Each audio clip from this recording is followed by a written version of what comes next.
अस्सलाम वालेकुम गाइस, मैं हूं रिजवान और आप देख रहे हैं मेरा चैनल जनरल इलेक्ट्रॉनिक्स। गाइस, ये कैरियर कंपनी का एक चिलर है जिसका मॉडल 30XA है। मैं आपको दिखा देता हूं। इसका मॉडल जो है वो 30XA है।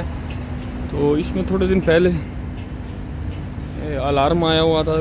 मैंने वीडियो भी बना के अपलोड की थी कि फेस लॉस अलार्म आया हुआ था। तो दिखाया था कि इसका कॉन्टैक्टर जल गया था। तो वो कॉन्टैक्टर अब हमने चेंज कर दिया है। तो मैं आप लोग को दिखा देता हूँ।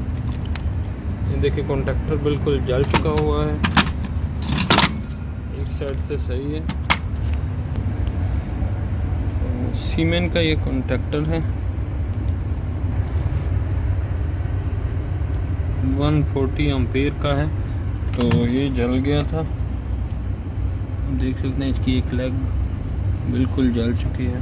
तो इसको हमने रिप्लेस कर दिया, नए लगा दिए। ये सीमेंट्स के दूसरे भी चेंज कर दिए।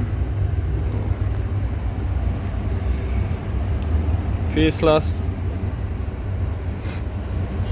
जो है वो, ये कॉन्टैक्टर जल गया था, इसलिए ये फेस लॉस का अलार्म दे रहा था। तो इसमें कॉन्टैक्टर में जो 3 फेस गुजरते हैं, उनमें से एक जो फेस है उसका जो पोल है वो बिल्कुल जल गया था, स्पार्क हो गया था। तो वो हमने चेंज कर दिया है। Thank you guys. ऐसी और भी वीडियो देखने के लिए मेरे चैनल को सब्सक्राइब कर लें और बेल आइकन को भी दबा लें ताकि नई आने वाली वीडियो आप लोगों तक पहुंच सके।